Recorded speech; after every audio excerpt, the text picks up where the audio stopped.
This podcast is part of the Big Heads Media Podcast Network. Go to bigheadsmedia.com for more great podcasts. The Oracle Network. So, Look deeper.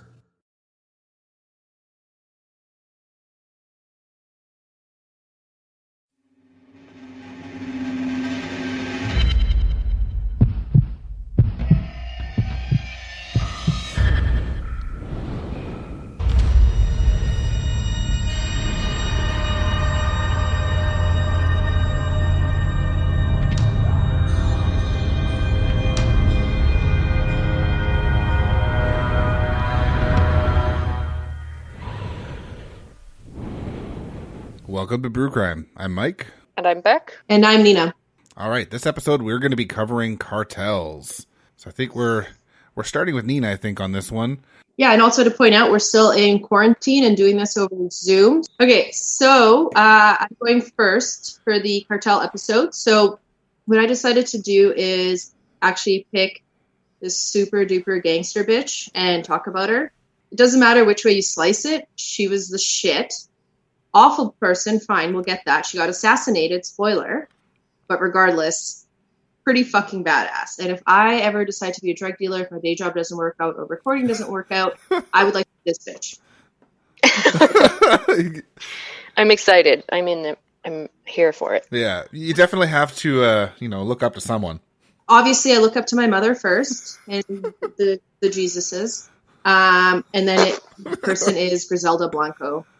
Her fucking last name is Blanco, which is white, which obviously she smuggled cocaine. Like, she was born for this. For it. Yeah.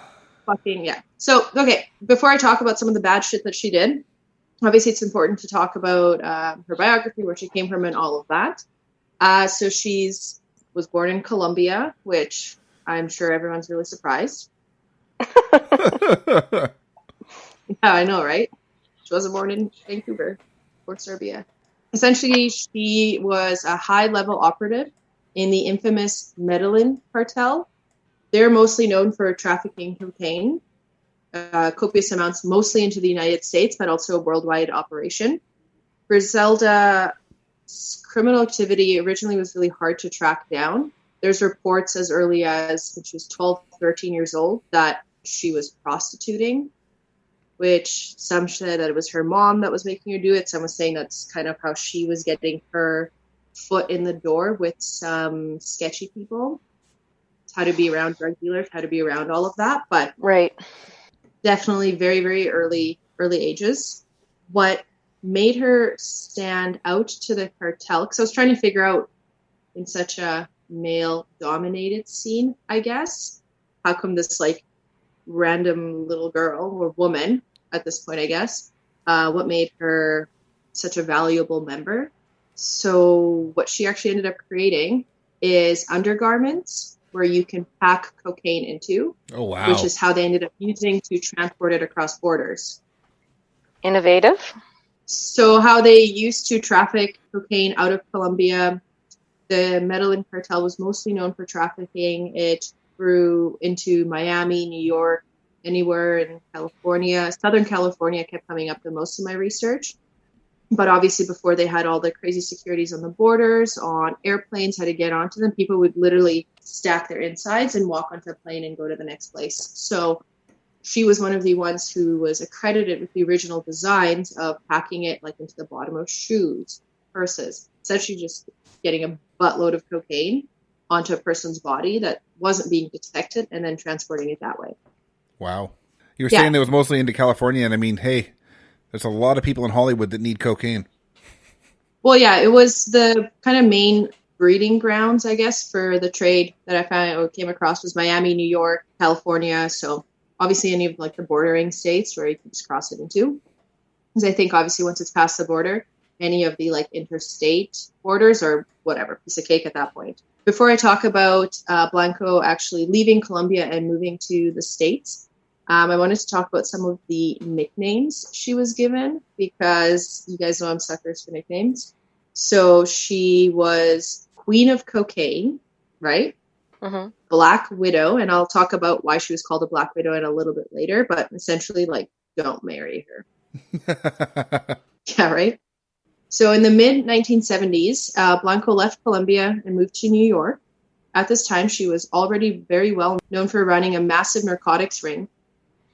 Some compared her even to the levels of Pablo Escobar, which is insane. Yeah, he was huge.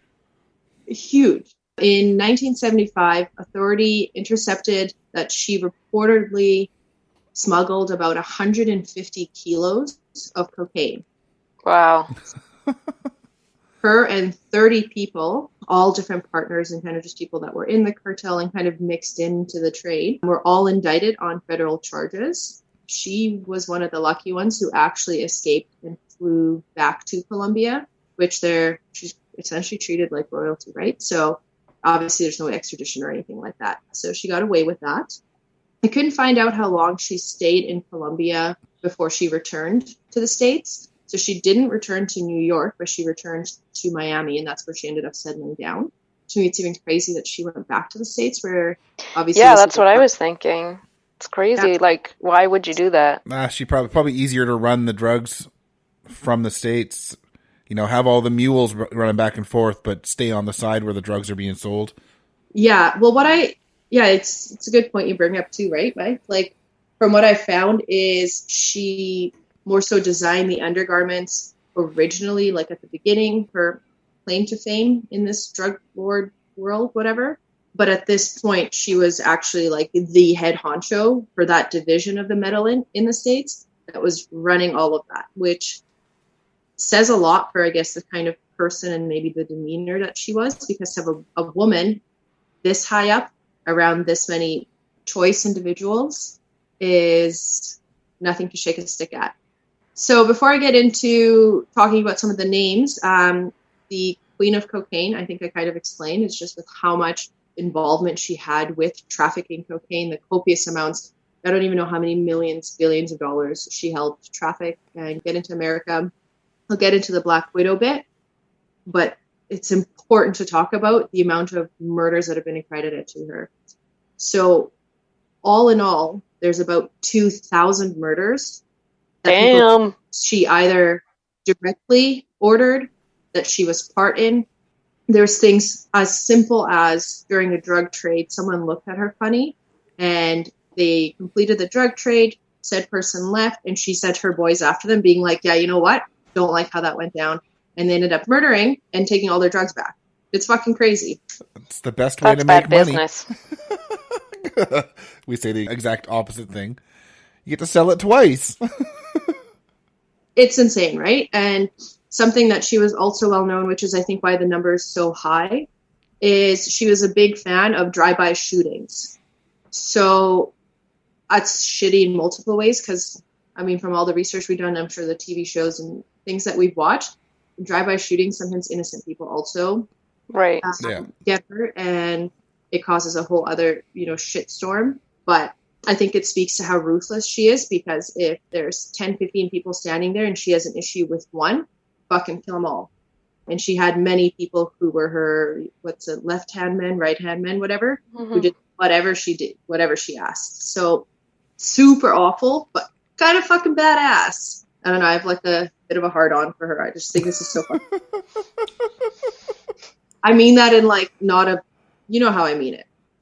It's like my Dahmer thing, right? Like if I think about cartel, everyone talks about the Pablo, whatever. Then you have this like Black Widow come along and run and be such a big person in such a male-dominated, I don't know, she's a feminist maybe, I don't know. No. I get what you're saying. You don't support her crimes, but learning about this one woman in a male-dominated industry, that's the part that's appealing to you. It's appealing, it's interesting, and I mean also, I don't think women were where they are now, where they were in the 70s and 80s. No. So even during that particular time zone, for her to have... It was even more unique. Yeah. Really uncommon, right? So definitely interesting. Yeah. So obviously let's talk about the Black Widow name. So she's been married several times, which... surprising. Obviously we'll share a photo of what she looks like. She looks like a fucking troll that came out from under the bridge. I don't understand. I feel like Damn. this is an arranged marriage, like a gunpoint, like you're gonna marry me, Jose. And I don't fucking know how she got married 3 times. No way, Jose. She's fucking. Anyways, her first husband, she had 3 sons with. He ended up getting mysteriously killed after just vacationing in Colombia. They assumed it was obviously her. Following that, her second husband, well, she confronted him. They were partners together in owning a nightclub. The nightclub was obviously a front just to be able to kind of do the cocaine smuggling or different drug smuggling, whatever, all of that. Well, she thought that he stole nearly millions of dollars. And she ended up in like a business meeting pulling a pistol and shooting him to death in front of other people. Wow. Which is awesome. Yeah, it erupted into a bit of a gun battle. In total, in this one scenario, 6 bodyguards, including her husband, so 7 people, all shot and killed. And from what I understood, that she only had a minor gunshot wound to the stomach, and for her that was worth it because her cheating husband. Oh, God. Which is great. Divorce. And of course, after all of this happened, she got married again. This husband and her had a dispute, which wasn't a shocker to anyone. They did share a son, and this guy made the mistake of, during the custody disagreement, of taking their son, with him to Colombia, and she hired an assassination. And he was also killed, and her child returned to her. Yeah, so the Black Widow name, I think, definitely stands. Yeah, insane. So I know I mentioned earlier that she was fugly. What I found interesting is obviously there was talks of movies and like Lifetime features to talk about her. Some of the women that were selected to play her, in my opinion, are breathtakingly beautiful. And I don't understand who the fuck compared it to. They always do that because it'll sell more tickets or whatever you want to say if she's beautiful than if it's accurate. You know Yes. what I mean? No, In for one sure. of the movies, Catherine Zeta-Jones portrayed her, who I think is just a total, just beautiful human being. Yeah. Mm-hmm. So that was in the Lifetime biopic, Cocaine Cowboys, came out in 2006. And then there was a Cocaine Cowboys #2, which is not a fancy name, came out in 2008. But most recently, and this is the shocker, there is another production that is still being recorded. Apparently it's been paused, whatever, called Godmother, because, you know, her, and fucking Jennifer Lopez is supposed to play her. Like, anyways, I'm sure everyone watched the Super Bowl, and, you know, I don't get it. But J-Lo's greatest fugly cave troll. Yeah, you can make her look like a cave troll. There's lots of good makeup effects. Yeah, I know, but like, come on, you know? Yeah, I know what you mean. But like in Monster, in the movie Monster, they did a hell of a job on that. Charlize Theron is Eileen Wuornos. I would say that she, on a scale of hot and Griselda, was like mega big. So I had to know what you were talking about, so I Googled it. And you're being, I mean, you're exaggerating, which is great. I love it. It makes it more funny. But yeah, it's not good. It's not good news. Oh, yeah. Oh my God. Sheesh. Someone has put a picture of Griselda and then a picture of a guy, like a balding man, and they look identical. They do. married 3 times. Yeah. 3 times. Money, power. Money, power. They Yeah. married for love. True love. Yeah. Suck it on true love on that one. But obviously, just to, I guess, summarize everything, she was a super duper bad bitch. Anyone who came in her way, she took care of them, literally, or had someone in her power take care of the person. Anyway, so if you did her wrong, she definitely found the opportunity she could to take care of you. Her life came to an end on September 3rd in 2012. She was assassinated, shot and killed at the age of 69, which is a funny year to go out on. And her estimated net worth at the time of her death was about $2 billion in US. Wow. Wow. Sign me up. Yeah. Sign me up. Yeah. I don't know. She was a bit of a clusterfuck. Like, it was hard to find anything nice about her. It looks like she cared about her kids, but at the same time, she had her kids involved in the drug trade and was kind of nurturing them to become bigger drug lords, where instead of like, hey, go to school, become a doctor, become an engineer, or fuck, it's like, it would be the next cartel in the Medellin. You got to make sure that your family takes over the family business, though. Yeah. But you know what? With $2 billion fucking dollars, how about your family doesn't work anymore and goes into a little hut in like fucking Antigua and stays there? And I don't know. Whatever. But yeah. Anyway, so that's my story for the cartel. Cool. Yeah, she's quite the woman. Yeah, I mean, obviously awful. And how many people, families devastated by her actions. But damn. Yeah. So yeah, that's that. Perfect. Cool. Thank you. So I just wanted to mention first that when I was doing my notes, I accidentally deleted one of my sources for this story, and I couldn't get it back. It's safe to say that we all cite our sources completely, and to whoever I deleted, I'm sorry, and we're grateful for all the work that you do. Yeah. So my cartel story is called The Quintessential Canadian Cartel. The most lucrative heist in Canadian history is a very sticky situation involving a secret cartel. Ooh. And I don't have a beer pairing for this, as we discussed earlier. The one that I was going to get was called Sapsucker. I forget the brewery. Fernie Brewing Company.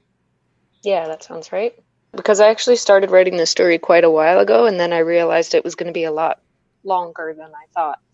So, yeah, when I saw that beer, I was like, perfect. But unfortunately, where I saw the beer, I could not go get it whilst quarantining. So, here we go. We need a little bit of history before I get into the cartel of it all. In 1958, a group of producers in Boise, Quebec. Oh, by the way, I'm going to pronounce all these French locations probably wrong, and I'm apologizing now for that. So these producers got together in Boise, Quebec for a chat, and they realized that if they pooled their resources, they could better protect their goods and market their high-demand product even more efficiently and rake in an even larger profit. By 1966, this group had grown to an even larger agreement that reached all the way across the province of Quebec. Some go as far as calling them a cartel at this point. They are a sticky bunch of characters, and the profits were soon flowing. But what is this lucrative product? The group's name makes this plain as day. The Federation of Quebec Maple Syrup Producers, or more accurately, in Quebec, Fédération des Producteurs Acéricoles. I can't say it in French, obviously. Tabernacle. No. Anyway, for the sake of any French-speaking listeners, I'm just going to call them FPAC for the rest of the time. Sounds good. Yeah. All FPAC producers have followed a collective agreement since 1989. They set up the policies, quality criteria, sponsor promotional activities, determine their selling strategy, and even enforce production quotas. The producers that sell directly to consumers do not have to follow these rules, which sounds great, except that the FPAC became the exclusive sales agent for bulk sales in the year 2000. So this means that even if someone wants to make a large sale to a buyer, they can't unless they include FPAC. Wow. So you see why cartel is used. Like, if they're not allowed to make any big sales without paying them first. So it's left a lot of people feeling like they don't get to control their own product, even though it's them doing all the work. And in 2004, FPAC set a quota for how much maple syrup the 13,500 producers are permitted to send in each year for sale. And some of it's sold immediately, and the rest is moved to a warehouse and counted with the reserve. Producers will only get paid for the syrup that's actually sold that year. Meaning, if they have a big production 1 year, it could sit for years before they actually get paid for it. Wow, that's brutal. Yeah. And for each barrel that's sold, FPAC keeps $54. That money's used for advertising and testing and maintenance of the reserve and whatever else. So FPAC maintains a reserve of maple syrup officially called the International Strategic Reserve. To avoid the old cliche of keeping all your eggs in one basket, they keep the reserves in multiple small warehouses in rural Quebec. They maintain this reserve so that they can set the price, because it's not like people can legally buy it from anyone else. So if they control how much is being introduced to the market, then they control the price. Who knew they were doing the same thing as diamonds? Jeez. Right. So FPAC controls 75 to 80% of the world's maple syrup, Holy which crap. is insane. Vermont has the second largest share at 10%. Holy fuck, I had no idea. Do you guys even like maple syrup? Not really. I do, yeah. We only ever had table syrup when I was a kid, like Aunt Jemima or whatever. But now I only buy maple syrup now. But the other thing that the reserve allows is if there's if there's a year that doesn't produce properly due to weather or whatever, they still have enough syrup to carry them through the selling season. You know what I mean? It's not going to impact them because they have reserve. I mean, it's right there in the title, isn't it? Because of FPAC's massive control, there's a black market for maple syrup. Of course there is. Which is ridiculous.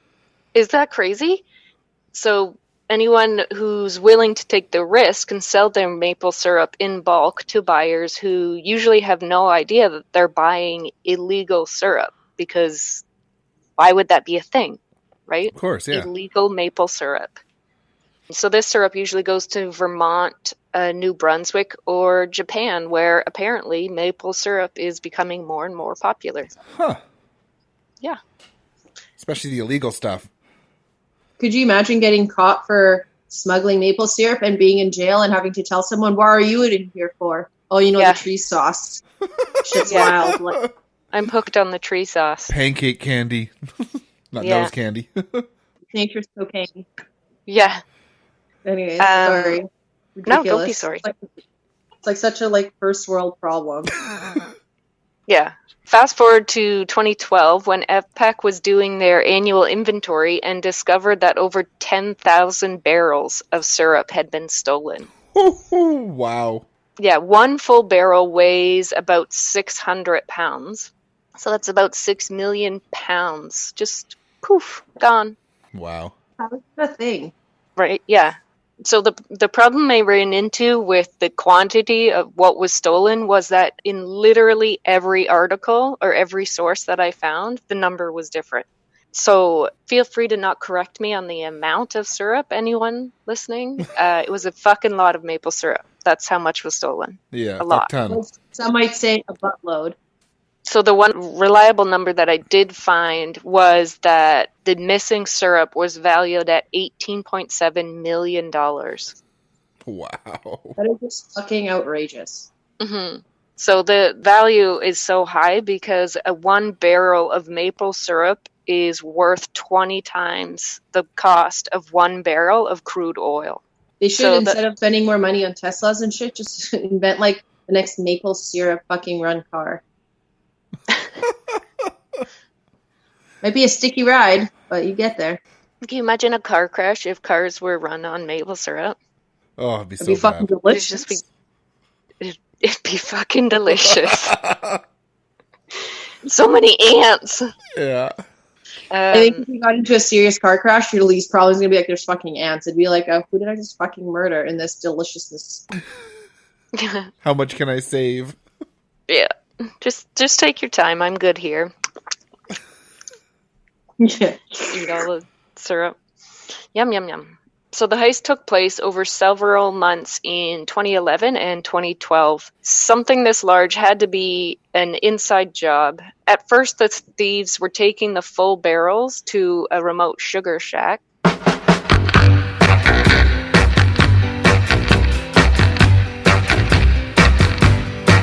Oh, there's a crazy little shack beyond the tracks, and everybody calls it the Sugar Shack. I couldn't resist. So the thieves would siphon off the maple syrup, refill the barrels with water, and then return the now water-filled barrels to the warehouse. They soon decided that it was way too much work, and so they just started emptying the barrels on site and left them there empty, which is ballsy as fuck. Yeah. The stolen syrup would then be trucked to Vermont or New Brunswick, and from there sold to legitimate syrup distributors who had no idea that it was black market syrup. So could you imagine the horror of finding out, like, oh my god, I'm slanging illegal maple syrup. Hide the kids. Yeah. Well, and how do you tell, right? There's no way for them to know. Yeah. South America has Coke. We have maple syrup. Mm-hmm. You know how, like, you sometimes do, like, off-brand names? Like, instead of Nike, it's, like, Nike. Instead of, like, maple syrup, it's, like, Maple Syrup. Like, just fuck up the spelling. Or it's, like, syrup. SEEURP. Anyway. So fall is a beautiful time of year in Quebec. The fall colors, the dry cold, but it's not too cold. The smells are amazing. But the thieves weren't psyched about fall time in 2012 because fall time is inventory time for FPAC. The thieves were leaning really hard on the hopes that FPAC would do a visual inventory, which is how they usually do it. But alas, this did not happen. Inspector Michael Galvrou started climbing up the barrels and nearly fell as he was expecting to be stepping up onto a 600-pound barrel. It shouldn't have tipped when he tried to stand on it. No, for sure. You imagine he'd feel like such a fucking badass. Yeah. 600-pound barrel, if it tips, it'd be like, wow, I need to get on that Jenny Craig, like, right now. Yeah. ASAP, Post-lockdown. for sure. No more maple syrup for me. From December 18th to the 20th, police arrested 17 men in relation to the theft. 5 of the 17 men were Richard Vallier. He was the supposed ringleader and was eventually sentenced in April 2017 to 8 years in prison and a $9.4 million fine. But if he didn't pay the fine, then his sentence would be extended to 14 years. That's only 5 years to not pay $9.4 million. That's $1.88 million a year that he could save if he just did 5 more years. Do you know what I mean? Yeah, although that's a lot of time. That seems crazy. It is a lot of time. But I don't know. If someone was like, I'll give you $9.4 million to go to jail for 5 years, would you think about it? No. I would not go to jail because why are you in jail? Because I fucking slang maple syrup. You are going to be someone's bitch for fucking sure. No. Not doing it. I think you watch a lot of jail movies or something. That'd be cool. One sticky bitch. You just have to tell people it was for the largest heist in Canadian history. They don't need the details. Anyway. I don't know, man. Raymond Valliere, Richard's father, was convicted of possession of illegal maple syrup. Etienne St. Pierre was the New Brunswick-based reseller, and he was arrested. Avec Caron was the insider whose spouse owned the FPAC warehouse, and he was sentenced to 5 years in prison plus a $1.2 million fine. And Sébastien Joutra served 8 months in prison for transporting the stolen maple syrup. Some of these guys claim that they didn't even know that what they were doing was illegal, like this Sébastien. He was hired to drive, like to deliver this syrup, so he did. So he's saying he had no clue that what he was doing was illegal, which is maybe why he got a lighter sentence. Maybe they couldn't prove he knew. I couldn't find a lot more, except that some of them said they had no idea. So approximately 70% of the maple syrup has been found, but that still leaves FPAC with over $5.5 million in losses. So there were producers who were not involved at all in this heist, but were definitely not sad that it happened. One such person is Angel Grenier. She was fighting against FPAC for the right to sell her own product to whomever she saw fit, or at least outside of the province.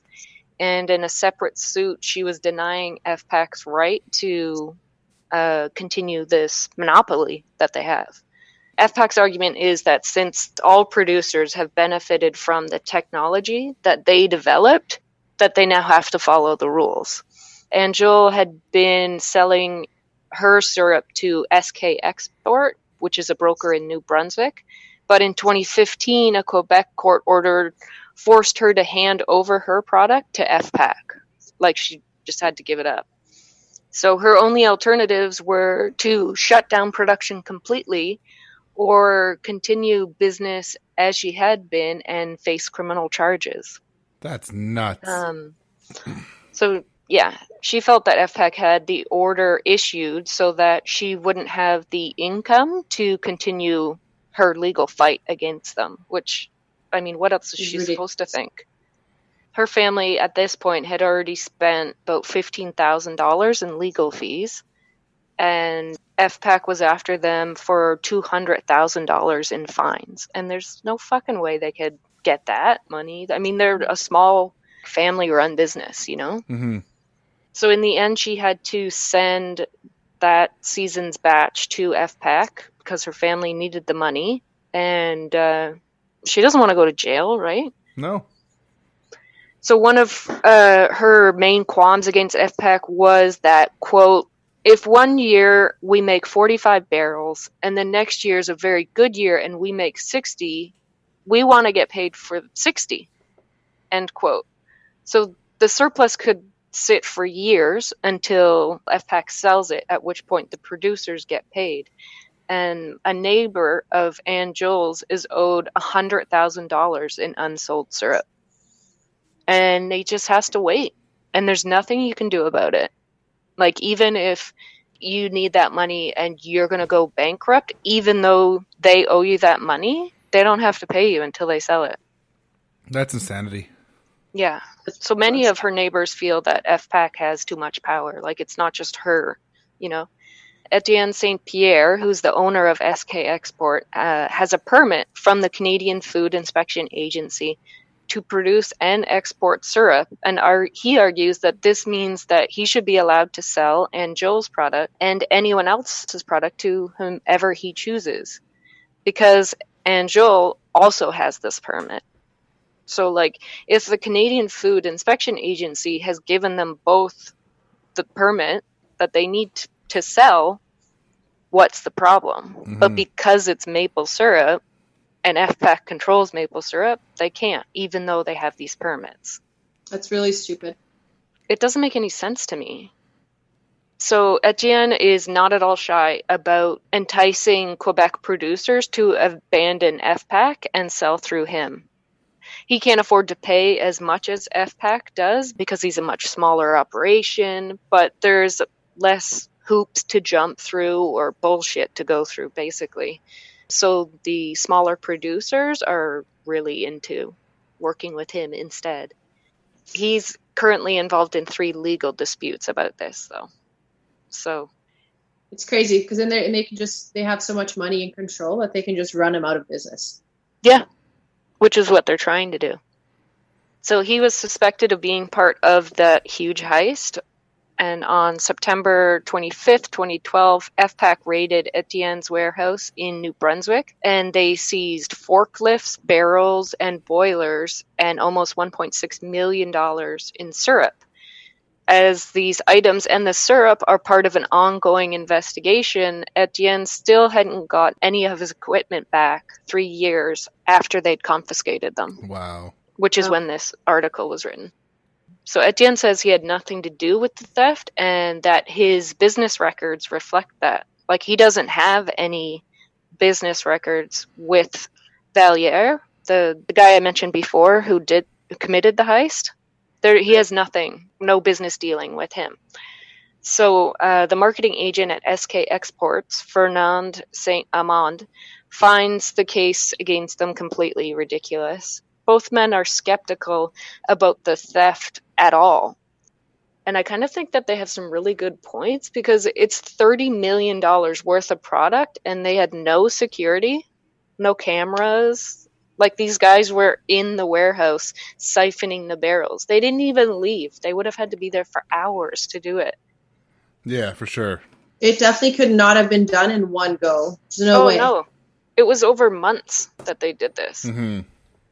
So it's questionable, at the very least. FPAC's response to this is that the warehouse that experienced the theft was just a temporary location and that the real warehouses have much higher security. Which is fair, I guess. But maybe I just like a good conspiracy. Mm-hmm. But it just seems fishy to not protect that much merchandise. Yeah, for You sure. know what I mean? So yeah, that's our quintessential Canadian cartel. You know, nobody died, lots of maple syrup. Yeah. I'll just say, it reminds me of one of my favorite books, Dune. So I'll just change the quote a little bit. He who controls the maple syrup controls the universe. Yeah. God. Not spice, I know, but Yeah. it's an awesome book. Anyway, just nice to report on something that doesn't involve, child abuse or murder sometimes. Yeah, for sure. So that's my odd cartel, and Mike is up next. Yes. Move over, blood diamonds. Avocado toast needs to be made. You always make titles. I do, yeah. Mexico really relies on avocado for its economy as it is the world's single largest producer of the fruit. Mexico produces a fuck ton of them at 45% of the world's international avocado market. To put this into perspective, there are 57 other countries that grow avocados, with the other large producers being Dominican Republic, Peru, Colombia, and Indonesia. And that is in descending order. The biggest growing region for avocado in Mexico is called the Avocado Belt of the Mexican Republic, and that includes 2 states, Michoacan and the state of Mexico. Michoacan holds the lead for the country's production, though, as it grows 92% of all avocados. The state alone is said to have around 106,000 hectares, or 260,000 acres of avocados being grown. Delicious. Yes, very much so. I don't like avocados. Oh, you What? fucking heathen. They're weird. I don't like the squishy texture. Like, why is it who it is? Like, I don't understand. Then make What about make guacamole? guacamole. Jeez. I can't eat guac. Tomatoes, bro. Guac's usually... Doesn't have to have tomato. No, like pure guac is just avocado, usually. A little bit of spices, maybe. Maybe lime juice. Maybe yeah. lime juice, yeah, so it doesn't brown too fast. Yeah. I do like lime juice. I have lime juice right now. Nice. Anyways. They can grow 4 metric tons per hectare, and in good years, they can push that up to 8 metric tons per hectare. And this far surpasses other growing regions like California.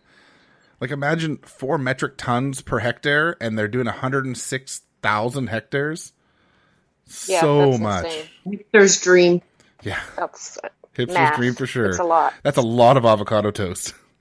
Of course, the avocado popularity has been growing by leaps and bounds as it becomes the favorite food of hipsters and Mexican food enthusiasts.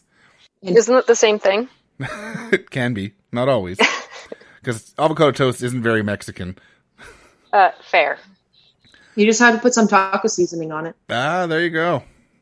On one day in the United States, it is estimated that 100 million pounds of avocados were consumed in 2018. Can you guess what day that was? On 420. Nope. Beck, any guesses? Cinco de Mayo. Nope. Yeah. Christmas. No. Okay. It was Super Bowl Sunday. Oh, yeah, I guess. All that guacamole. Yeah. Back in 1985, it was estimated that they produced 401,000 metric tons of avocados. But we have seen massive growth, and the years between 2001 and 2011 saw an amazing growth from 9.4 million to 12.6 million metric tons of avocados. So That's a lot of avocados. Yeah, it's a lot of fucking avocados. Back in 2013, there were 21,511 growers of avocados, but of those, a whole 10,000 were in the state of Michoacan.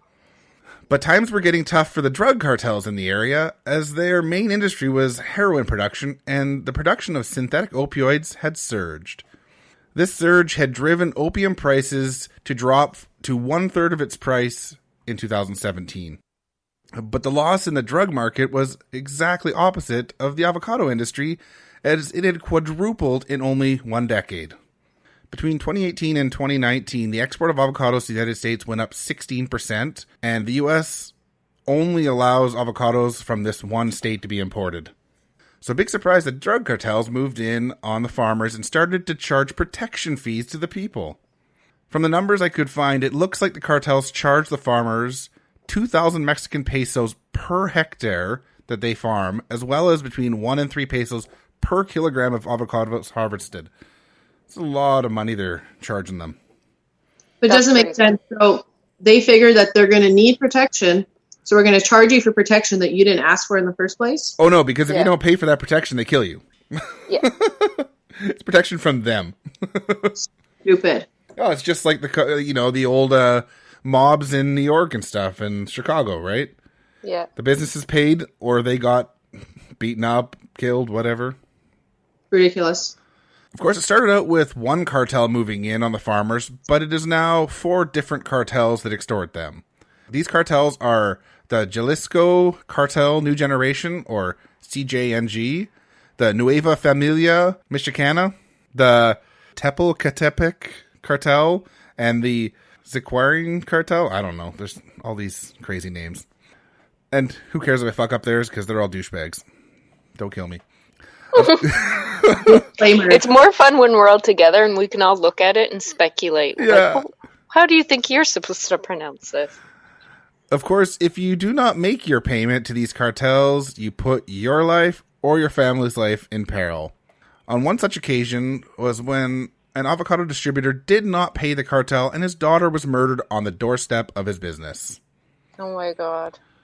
Of course, with all the money involved in what they now call green gold, theft is also a massive problem in the state, as at a minimum 4 transport trucks are stolen every day just in this one state. Do you think that they'll steal a transport truck expecting avocados, they open it and they see cocaine and they're like, damn it, it's not what we wanted. God damn, can't sell this shit anymore. Yeah. Now, with 4 different cartels fighting over one fruit, violence was bound to break out. May 2019 would see a battle break out in the forest between the Vigras and the Jalisco New Generation cartel, as they both wanted that land as it was great for avocados. The Jalisco cartel would load up a ton of trucks with fighters and head out to the woods with a ton of guns. The gun battle would last for more than an hour, and in the end, 10 cartel members would die. August 2019 would see 19 people brutally murdered in the Uruapan, the city at the center of the avocado industry in Michoacan. The bodies were mutilated and publicly displayed in 3 different locations. One of these locations was hanging from a bridge in the city, and all of the bodies were hung naked. I remember hearing about that on the news, actually, too. I didn't realize it was tied in with avocados, though, back then. Yeah. I mean, why would you think that, Yeah. right? You would assume that it's drugs or some sort of, gang. Especially when you heard it was a cartel. Yeah. Yeah. What we can say for sure is that with the drug business suffering, the violence around avocados is only going to grow. In 2014, there had been some local self-defense groups that sprang up in the state to try and squash the extortion that was happening with the cartels. But just like the police in Mexico, these groups over the years would have criminals join their ranks and then they crumbled.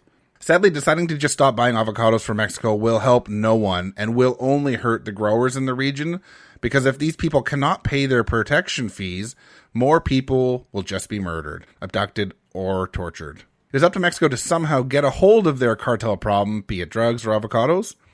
One thing that may help is if the United States would loosen their restrictions on what states in Mexico could export their avocados, because that's kind of what's causing this problem, is this one state is allowed to. Yeah. If the floodgates opened, then maybe the cartels would lose some of their grip. So that's my story. Hopefully the Mexican government just can find a way to stop being like second fiddle to the fucking cartels. Like, it's crazy. Yeah.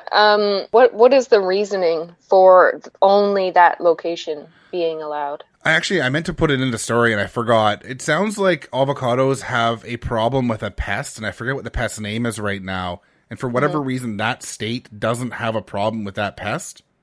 Oh, okay. But I mean, almost all food products are sprayed with some kind of pesticide, usually, unless it's like certified organic and all that. And I mean, most of the avocados I'm seeing aren't saying they're certified organic, so spray them. Make it so that this stupid weevil or whatever it was can't live, and then it's not a big problem. Yeah. Yeah, I know what you mean. But yeah, well, it's crazy. It's Pretty so good. weird that we both did food related when the topic was cartels. Yeah, well, I just, I enjoy watching movies about cartels and stuff. I didn't know if I wanted to try to write the intricacies of all of the crazy violence and everything that happens. No, and that was pretty hard for Griselda's story too, because it's just like there's just so much. Yeah. But gotta focus on a couple of them. But I think it's interesting. It speaks to our personalities of the cases we pick. Yeah, no doubt. Avocados Cool. are tasty. All right. Well, thanks for tuning in. You can find us on our social media at Brew Crime. If you want to suggest a story or something, you can go to brewcrime@pacificbeerchat.com and suggest something. You can buy our merch at brewcrime.threadless.com. And if you want to support us on Patreon, you can help support the show. And also you'll get bonus episodes once a month and ad-free episodes. So shout out to our Patreon supporters. We got 3 Beers In podcast, Amber, Ange, Daniela, Nina's mom, the Faves of Our Life podcast, True Crime Nana. And you can go to patreon.com/brewcrime. Thanks for listening. Bye. Bye. Bye. Brew Crime's intro was created by Mike using Creative Commons Attribution licensed audio from purple-planet.com, soundbible.com, and freesoundeffects.com. Logo design was by Ben Greenberg. All cases and stories were written by Beck, Nina, and Mike, and our sources are put into the show notes for each episode. We always want to give credit to the people that research the cases we talk about. Check out our store at brewcrime.threadless.com, where you can purchase swag like t-shirts, phone cases, beach towels, and all kinds of cool stuff. We can also be found on your favorite podcast apps, our hosts, Spreaker.com, or brewcrime.com, as well as at Brewcrime on Twitter, at Brewcrime on Facebook, at facebook.com/groups/brewcrime. Thanks for listening. This has been a production of Pacific Beer Chat. Yeah, and also to point out, we're still in quarantine and doing this over Zoom. So not all of us were good and did not go to the liquor store because we're staying home. Whoa. None of us. We went to the liquor store, just didn't get pairings. I didn't go to the liquor store. Oh, jeez. Yeah, I did. Okay. Some of us aren't raging alcoholics, Mike. Only in I quarantine. also went, back you up, Mike. I also went to the liquor store, but there's one in town here who has the strictest rules, and they're doing a great job. Nice. Okay, well, I also went to the liquor store yesterday. I was trying to let our listeners know that we're good people and are staying home, but you guys ruined it. So Nah.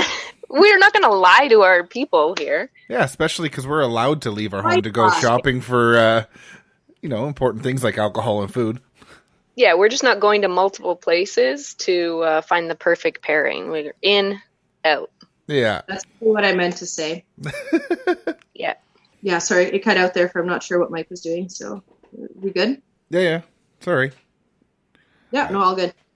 Now, the other thing with her, before I talk about the Black Widow part, is just the amount of people she's been accused of murder. Oh, we're losing you there a bit. Your audio's all over the place, Nina. You there, Nina? Hello? Damn it. Either her directly murdering them. Nina, or Wait, we lost you, Nina. We lost you there. I figured I saw you guys both frozen. I'm just like, Okay, what was the last part you heard? I just got an error message. You guys all see it? Nope. No, I didn't. No. Oh, it's going to cut out in 10 minutes, and I'm going to have to resend another thing. That's what happened to me yesterday, actually. Okay, whatever. Can't We'll you keep just- going even if it happens. Okay. I'll finish Can't my you piece. extend time? If you do pro. Well, let's just see what happens. Sure. Okay. All right, what do I want to do about Zoom here? Because it looks like it's going to cut out in like 7.5 minutes. Fédération des producteurs agricoles. No. Oh, yes. I wrote this out phonetically, and then Oh. I forgot to read it. Thusly. Shit, you might want to stop for a second. Nina dropped. Ah, shit. When should I go back to, do you think? Just one sentence, that's it. Sorry, I don't know. My internet cut out. And it is all kind of... No worries, I'm hosting wait. now. All FPAC producers What was that? have followed... What was that, Nina? What was that, Nina? Oh, I just said I like that, the FPAC. Yeah. One sec, I gotta turn my notifications off because I'm not sure if you guys can hear that on my phone. No problem. Nina's struggling with... Yeah, connection. that's unfortunate. Yeah. I mean, yeah, Beck, I couldn't hear the notifications or anything, but I can hear Okay. you talking okay, but everything else is lagging. So I'm going to try with my video off for just a little bit, Cool. see if that helps. And I Okay. turned off the TV and shit, so hopefully less internet usage. To avoid the old cliche, I'm going to do that sentence again because I just shit the bed on that. And I say again, tabernacle. Yeah. So, shit. Where did I leave off? Sorry. So what shit? So, shit. I shit.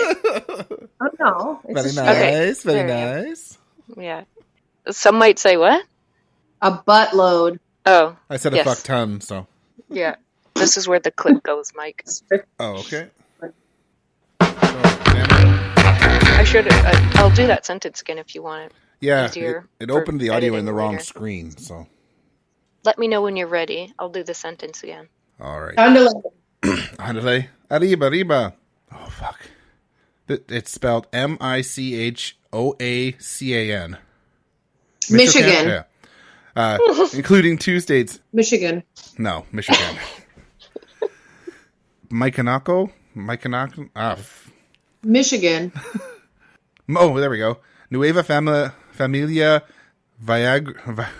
Viagra. Viagras. Vigras? Yeah. Sadly, deciding to just stop buying avocados from Mexico will help no one, and will... Do you need help? Yes, definitely.